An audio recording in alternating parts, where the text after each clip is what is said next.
Assalamualaikum warahmatullahi wabarakatuh. Anak-anakku yang tercinta, masih semangat ya walaupun kita masih dalam keadaan pandemi. Kita harus semangat belajar dari rumah melalui daring ini. Materi kali ini tentang pendapatan nasional. Pendapatan nasional yang akan kita bahas adalah dari pengertian faktor-faktor yang mempengaruhi konsep dan perhitungan pendapatan nasional. Oke, kita lanjut. Pasti di benak kalian akan bertanya, apa sih pendapatan nasional itu? Pendapatan nasional adalah nilai barang dan jasa akhir berdasarkan harga pasar yang diproduksi oleh sebuah perekonomian dalam satu periode dengan menggunakan faktor produksi yang berada di wilayah perekonomian tersebut menurut Cash and Fair. Nah, dapat juga didefinisikan pendapatan nasional itu sejumlah barang dan jasa akhir yang dihasilkan oleh suatu negara pada periode tertentu. Biasanya periodenya itu dalam jangka waktu 1 tahun. Dan bisa juga pendapatan nasional adalah salah satu indikator yang dapat digunakan untuk mengukur laju pembangunan, perkembangan, tingkat kesejahteraan suatu negara dari waktu ke waktu. Next, pendapatan nasional dapat dihitung dari 3 pendekatan. Yang pertama, pendekatan pendapatan, pendekatan produksi, pendekatan pengeluaran.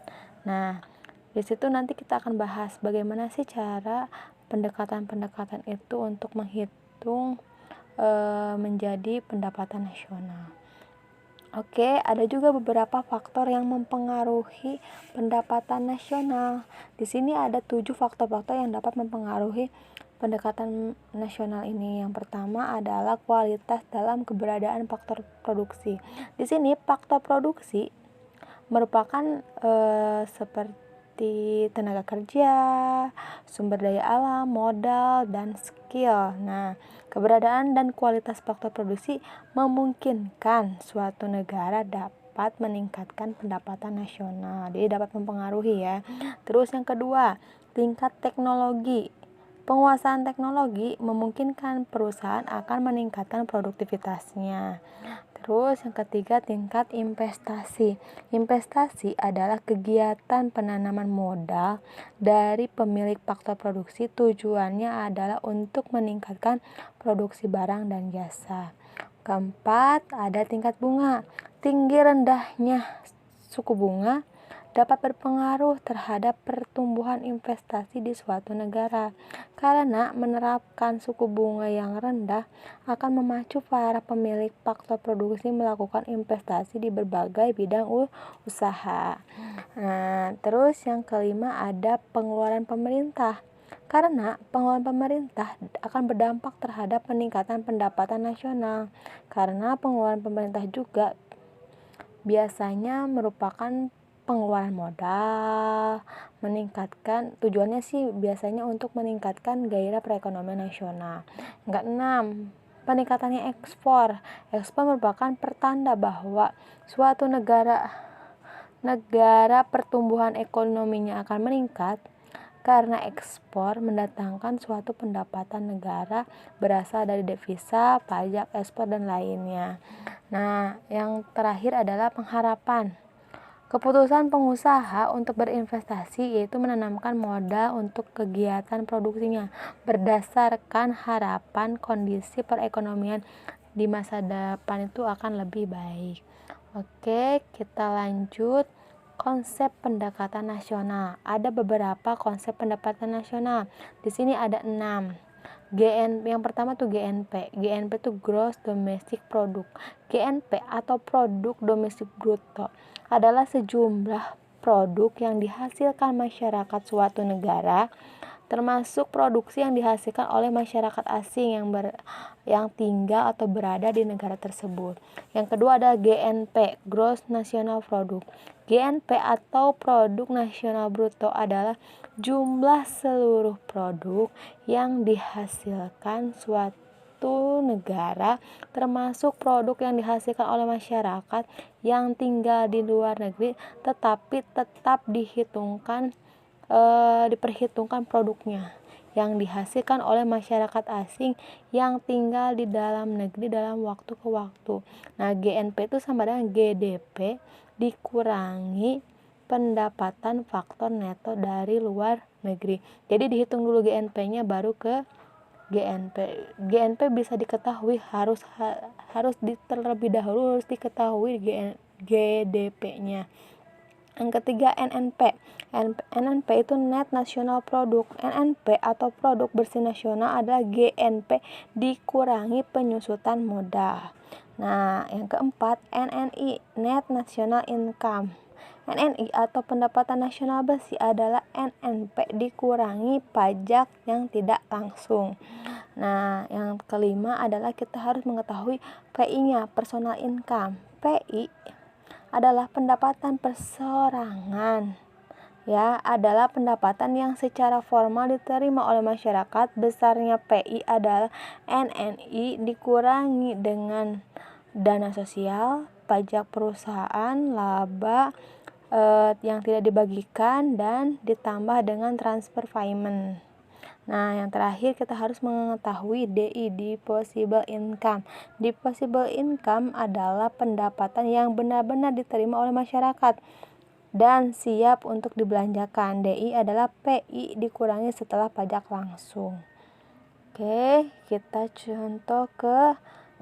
contoh perhitungannya. Di sini, misalkan diketahui produk domestik brutonya Indonesia itu pada tahun 2017 itu sebesar 141.307,7 miliar. Pendapatan luar negerinya sebesar 8.745 miliar. Pajak tidak langsungnya 10.456,7. Penyusutannya sebesar 7.421,8 miliar. Iuran jaminan sosialnya 4 miliar, laba yang ditahannya 7,5 miliar, transfer paymentnya 8 miliar, pajak yang tidak langsungnya 15 miliar. Tentukan GNP, NNP, NNI, PI, dan DI. Yang tadi sudah dijelaskan bahwa kita ketahui dulu GNP-nya. GNP itu sama dengan GDP dikurangi produk neto terhadap luar negeri. Nah, di sini kan sudah tahu ya. Berarti GDP-nya itu sebesar 141.307,7 dikurangi 8.745 miliar. Jadi sebesar 132.555,9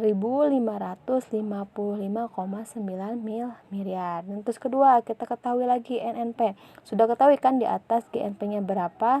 132.555,9 miliar dikurangi berapa penyusutannya? Penyusutannya itu adalah 7.421,8 miliar. Kita hitung saja menjadi 100.120,134,1 miliar. Terus NNI rumusnya itu NNP dikurangi pajak tidak langsung.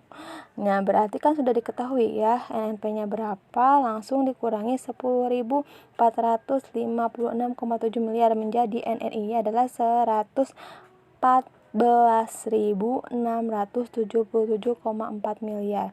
PI itu kan NNI ditambah transfer payment-nya berapa dijumlahkan, terus dikurangi dari iuran sosial, asuransi, laba ditahan, dan pajak perseorangan. Berarti sudah ditambah dulu NNI sama ditambah transfer payment-nya, berarti menjadi sebesar 114.685,4 miliar dikurangi dari penjumlahan yang tadi tersebut, dari jaminan sosial sampai pajak perseorangan menjadi 11,5 miliar. Nah, kita hitung menjadi PI-nya itulah 114.673,9 miliar ya. Ini terus kita hitung DI-nya, Disposable Income. Rumusnya itu PI dikurangi pajak langsung. PI-nya sudah tahu, tinggal pajak langsungnya berapa? 15 miliar. Ya, tinggal dulu hasilnya. Hasil DI adalah 114.658,9 miliar ya. Berarti semua itu kita hitung berdasarkan rumus yang kita sudah berikan atau kita sudah ketahui. Ya, lanjut ke metode perhitungan pendapatan nasional. Tadi kan sudah dibahas bahwa perhitungan pendapatan nasional diketahui oleh 3 pendekatan. Yang pertama pendekatan produksi, pendapatan, dan pengeluaran. Nah, apa sih pendekatan produksi itu? Pendekatan produksi adalah pendapatan nasional dihitung berdasarkan jumlah nilai barang dan jasa akhir yang dihasilkan dari masing-masing sektor ekonomi pada periode tertentu. Nah, di sini ada contoh perhitungannya. Perhitungan produksi dengan metode nilai tambah. Kita ketahui aja nilai tambah itu diketahui dari pendapatan penjualan dikurangi biaya bahan atau biaya antara. Nah, misalkan di sini contohnya adalah produksi pembuatan roti. Ya kan? Berapa hasil pendapatannya baru dikurangi biaya bahannya akan diketahui. Nilai tambahnya, gajinya, labanya berapa. Di sini ya ketahui ya, semua dijumlahkan.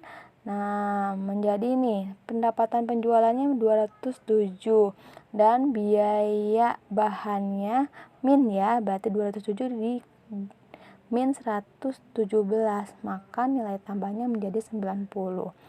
Oke, next langsung kita ke pendekatan pendapatan. Pendekatan pendapat adalah pendapatan nasional dihitung dengan cara menjumlahkan pada masing-masing faktor produksi pada tahun tertentu. Ya, di sini faktor produksinya berarti merupakan tenaga kerja, modal, tanah. Terus kalau pendapatannya berupa berarti gaji kan, suku bunga, sewa, dan laba. Nah, bisa dimasukkanlah rumusnya. Rumus pendapatan itu adalah Y-nya itu adalah pendapatan nasional sama dengan rent ditambah wages ditambah interest dan V-nya adalah ditambah profit. Nah, berarti ditambah upah ditambah bunga, ditambah sewa, dan ditambah laba. Nah, selanjutnya kita bahas dengan pendekatan pengeluaran. Pendekatan pengeluaran merupakan pendapatan nasional dihitung dengan cara menjumlahkan pengeluaran dari masing-masing pelaku ekonomi pada periode tertentu. Biasanya masing-masing itu dihitung dalam jangka waktu 1 tahun. Nah, kita masukkanlah rumusnya. Pendapatan nasional Y sama dengan konsumsi, para pelakunya dulu ya. Konsumsi, produksi, pelaku ekonomi apa aja? Berarti konsumen, bukan konsumen, berarti konsumen, produsen, pemerintah, dan sektor luar negeri. Nah, berarti yang kita harus hitung adalah pengeluaran, berarti konsumsi, investasi, pengeluaran pemerintah, ekspor, dan impor. Oke lah, kita hitung karena kita menghitung pendekatan pengeluaran, berarti Y sama dengan C ditambah I ditambah G ditambah X min M. X-nya itu apa? Ekspor. M-nya itu impor. Tergantung berapa ekspor dan impornya oleh suatu pelaku ekonomi. Ya. Oke.